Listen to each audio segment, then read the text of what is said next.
guys, in today's video I'm actually not going to talk directly about internet marketing and social media, but I'm going to provide you with a tool that will help you with something that we all struggle with. When I say all, I mean small business owners, entrepreneurs, and really anybody in general. And that's time and managing time and trying to be as efficient as possible without going crazy. And so there's many different tactics that I use as in regards to time management, but there's one in particular that I really like to use to take a look at the big picture, separate all the tasks that I have on my plate, and figure out the best way to go about getting them done. And so the system to do this is called the 4D system. And usually when I end up using this is when I start to feel overburdened, when the to-do list continues to pile up and up.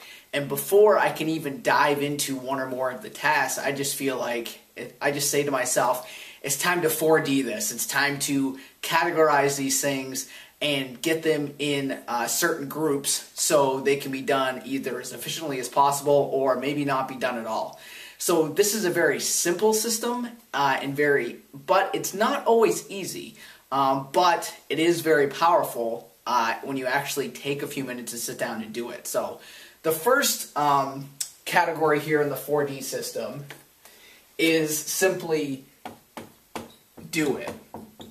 And that just means these are the tasks that need to be done right now. Now, from a small business owner or a business owner perspective, I would say this is the stuff that usually, unless it's tax season and something important needs to be done for that, there's certain things you need to get done in a certain time frame. I would say this is the stuff that makes you money. And that sort of falls under something called Pareto's principle or Pareto's law, which is 20% of the things that we do provide 80% of the results.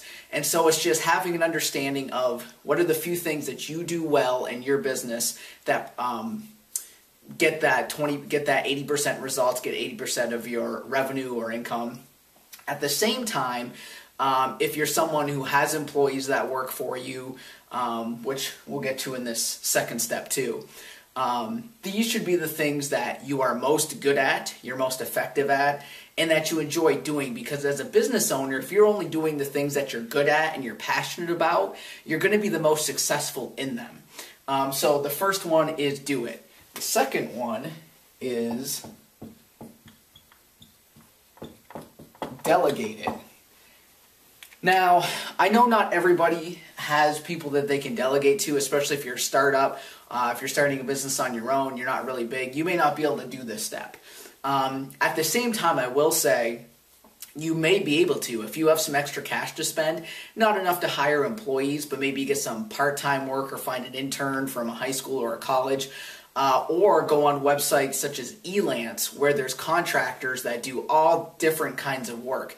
So don't always think this has to wait until you have employees.